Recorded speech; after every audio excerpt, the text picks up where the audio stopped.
Assalamualaikum warahmatullahi wabarakatuh. Kami dari kelompok 13 yang beranggotakan saya, Ajeng Ainur Rohima dengan NIM 28 dan rekan saya Mas Ardi Ilyasa dengan NIM 24. Di sini kami akan menjelaskan tentang materi game teori.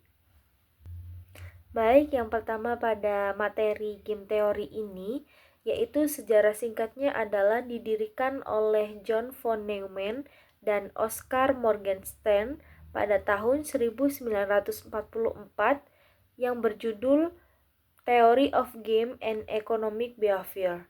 Jadi dalam game teori ini adalah ilmu yang mempelajari perilaku pengambilan keputusan oleh pihak-pihak pemain yang tindakannya saling mempengaruhi.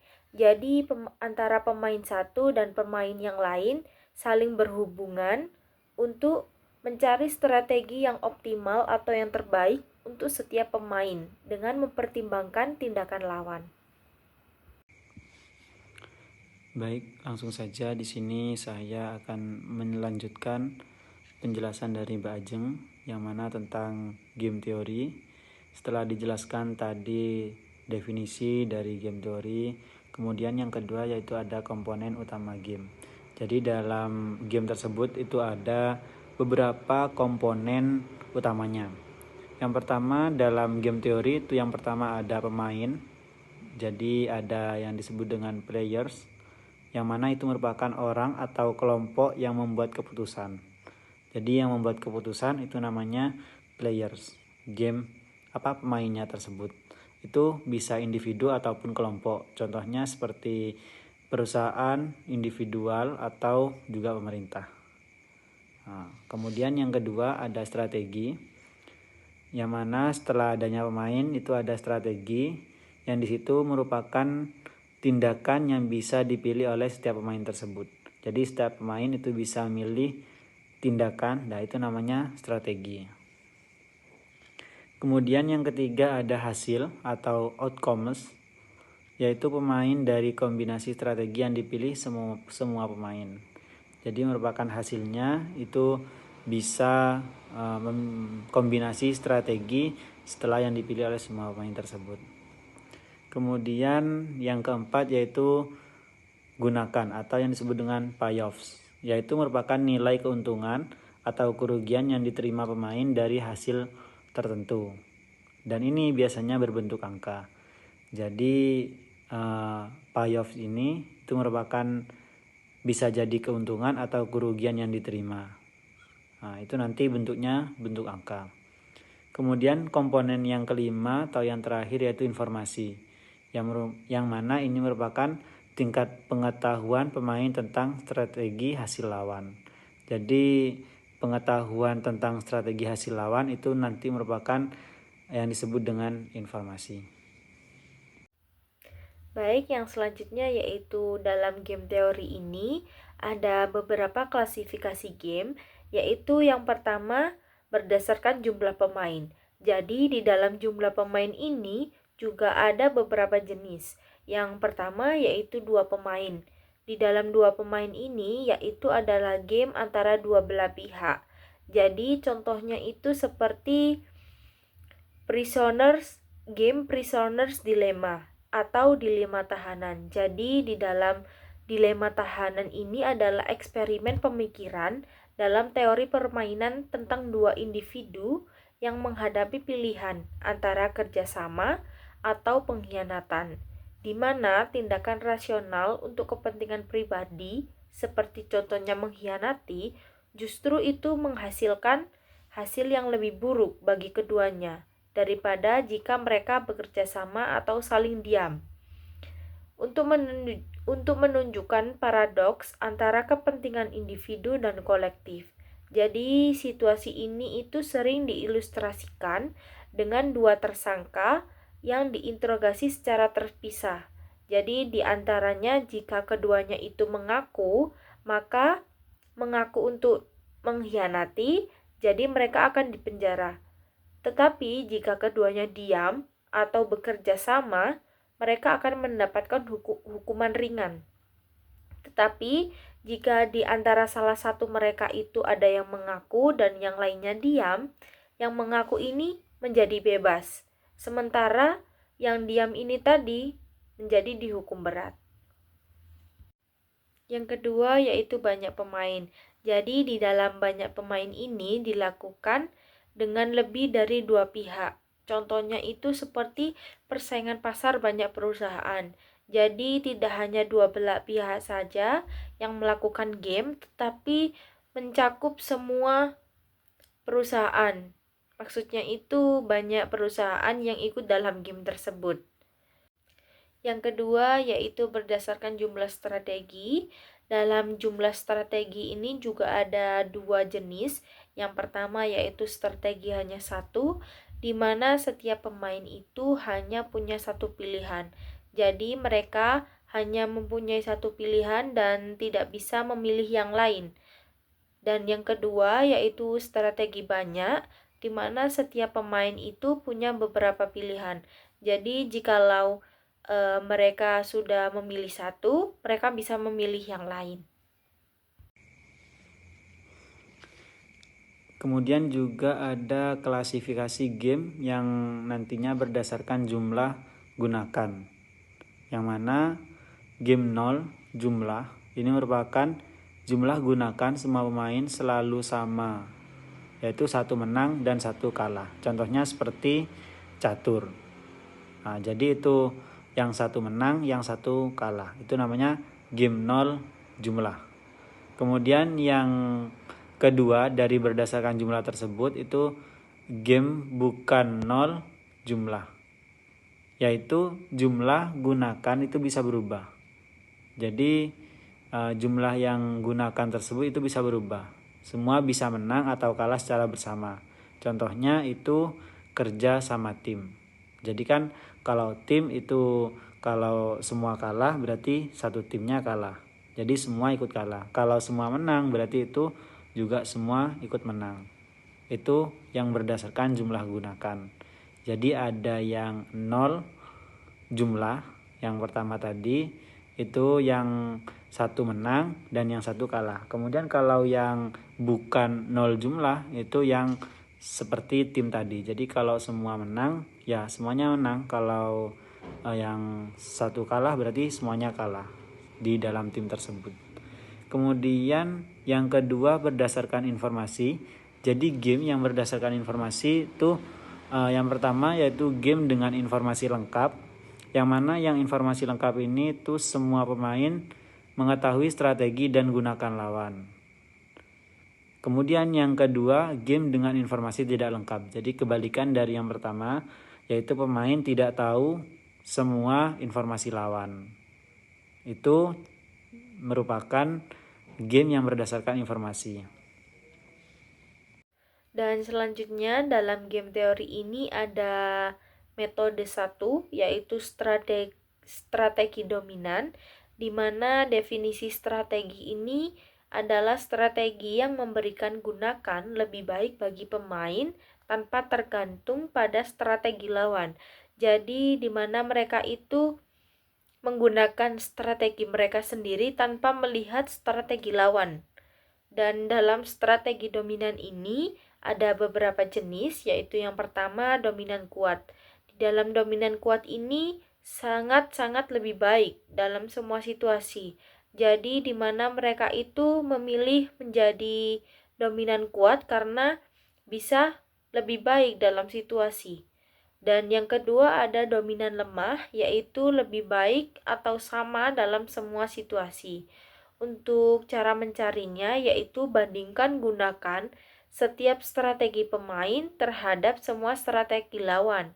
Jadi strategi pemain itu dibandingkan dengan strategi lawan, dan kesimpulannya yaitu pemain akan selalu memilih strategi dominan ini tadi. Kemudian untuk selanjutnya di sini saya akan mencontohkan strategi dominan. Jadi dalam game teori itu ada namanya strategi dominan. Saya akan mencontohkan semisal ada dua perusahaan, katakan perusahaan A dan B itu memutuskan apakah nantinya akan menaikkan harga atau tidak. Jadi ada tabel di sini perusahaan A dan B, kemudian naikkan harga itu dengan angka 5,5, tidak naikkan harga dengan 2,8, kemudian yang B 8,2 sama 3,3. Jadi analisis yang didapat di sini tidak naikkan harga itu merupakan strategi yang dominan. Jadi lebih dominan tidak menaikkan harga bagi kedua perusahaan tersebut. Karena gunakan lebih tinggi dalam semua situasi. Nah, kemudian hasil optimalnya dari data tersebut itu dioptimalkan bahwa kedua perusahaan ini itu tidak akan menaikkan harga dengan gunakan 3,3.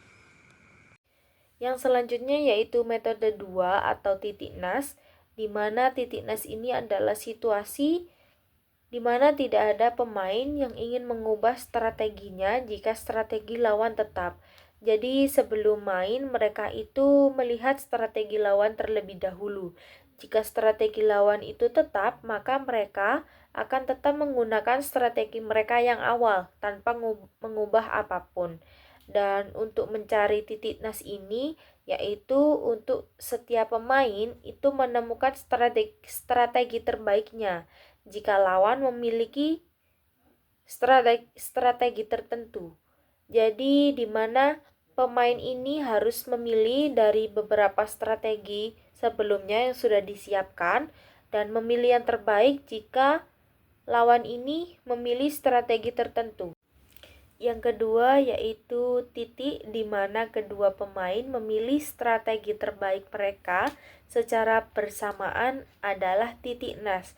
Jadi titik nas ini adalah jika dua belah pihak sama-sama pemain ini memilih strategi terbaik mereka secara bersamaan di dalam waktu yang sama, yaitu disebut dengan titik nas. Jadi dalam sebuah game itu bisa mempunyai catatan 0 atau 1 atau banyak titik nas. Jadi tidak melulu titik nas itu sama. Jadi bisa berubah-ubah, bisa menjadi 0, 1 atau 2. Kemudian untuk selanjutnya di sini ada contoh dari titik nas atau prisoner's dilemma. Di sini saya akan mencontohkan ada dua tersangka, katakan X dan Y. Ini harus memilih yaitu bersedia berbicara atau tidak. Jadi harus memilih antara bersedia bicara atau tidak. Di sini ada tabel tersangka X atau Y bicara 3,3 dan tidak bicara 1,5, kemudian bicara 5,1 sama tidak bicara 2,2. Kemudian di sini analisis. Jadi dari data tersebut itu teranalisis jika X-nya bicara, maka Y baiknya bicara, yaitu 3 lebih besar dari 1. Kemudian jika X tidak bicara, Y baiknya bicara, 5 besar dari 2. Begitu juga sebaliknya.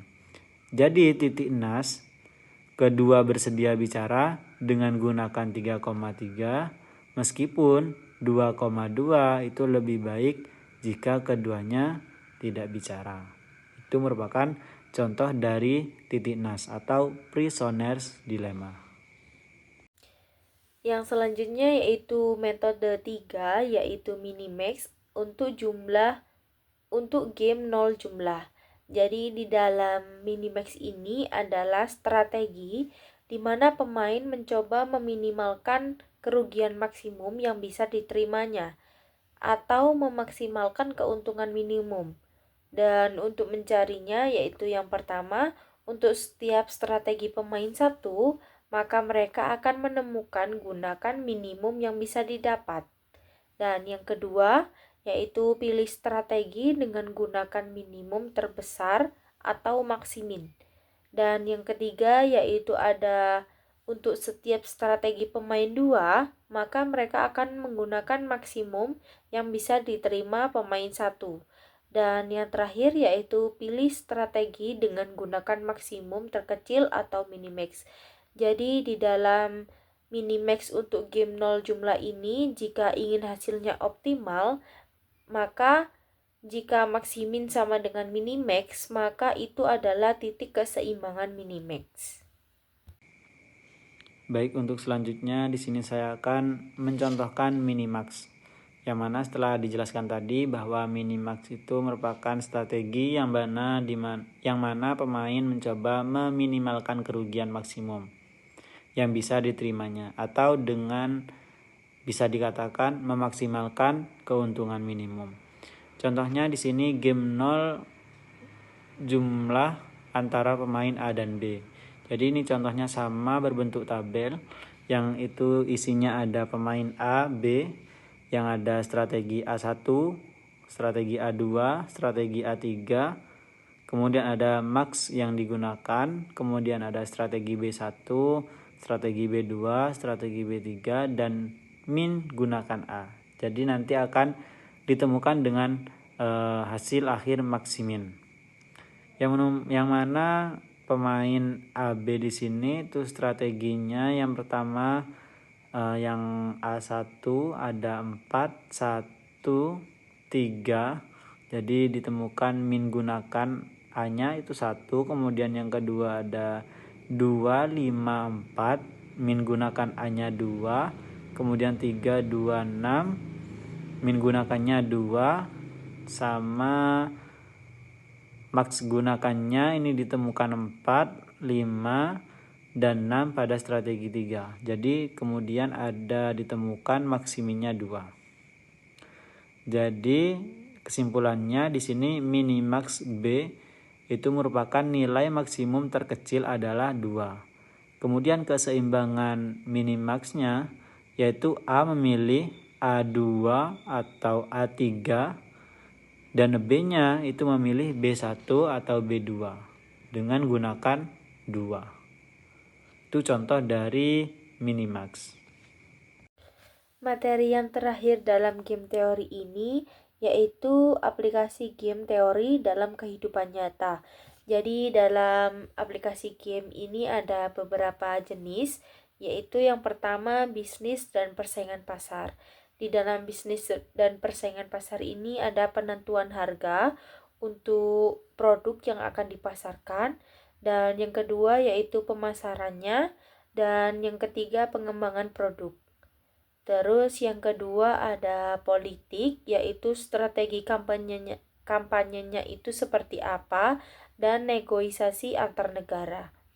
Yang ketiga dalam ekonomi, yaitu ada kebijakan moneter dan perdagangan internasional. Yang keempat yaitu kesehatan. Di dalam kesehatan ini ada strategi pencegahan penyakit dan distribusi vaksin. Yang kelima yaitu dalam kehidupan sehari-hari, yaitu seperti negosiasi harga.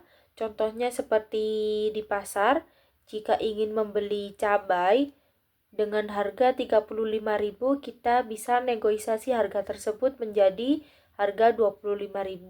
Contohnya seperti itu. Dan yang kedua yaitu pemilihan teman sekelompok.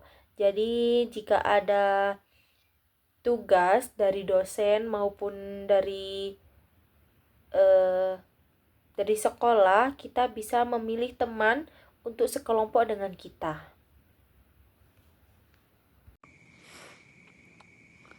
Baik, setelah dijelaskan tadi dari saya dengan Mbak Ajeng, untuk yang terakhir di sini saya akan sedikit menyimpulkan tentang game teori ini. Jadi game teori ini merupakan kerangka ilmiah untuk menganalisis pengambilan keputusan yang melibatkan lebih dari satu pihak. Jadi lebih dari satu pihak. Kemudian itu nanti di mana setiap tindakan itu akan saling memengaruhi. Jadi ketika ada tindakan itu akan saling memengaruhinya. Kemudian game teori itu membantu pemain menentukan strategi optimal dengan mempertimbangkan kemungkinan tindakan lawan secara rasional. Dan juga komponen utama game teori itu meliputi seperti yang dijelaskan tadi, ada pemain, strategi, payoff, yang mana itu merupakan keuntungan atau kerugian. Setelah itu ada hasil dan ada informasi. Kemudian game teori itu juga memiliki berbagai klasifikasi seperti game 2 atau banyak pemain, game 0 jumlah dan bukan 0 jumlah, serta game dengan informasi lengkap dan tidak lengkap. Itu merupakan jenis-jenis klasifikasi game teori. Kemudian metode strategi dominan memungkinkan pemain memilih strategi terbaik tanpa bergantung pada keputusan lawan. Dan juga ada titik enas yang menunjukkan kondisi keseimbangan di mana tidak ada pemain yang diuntungkan dengan mengubah strategi secara sepihak.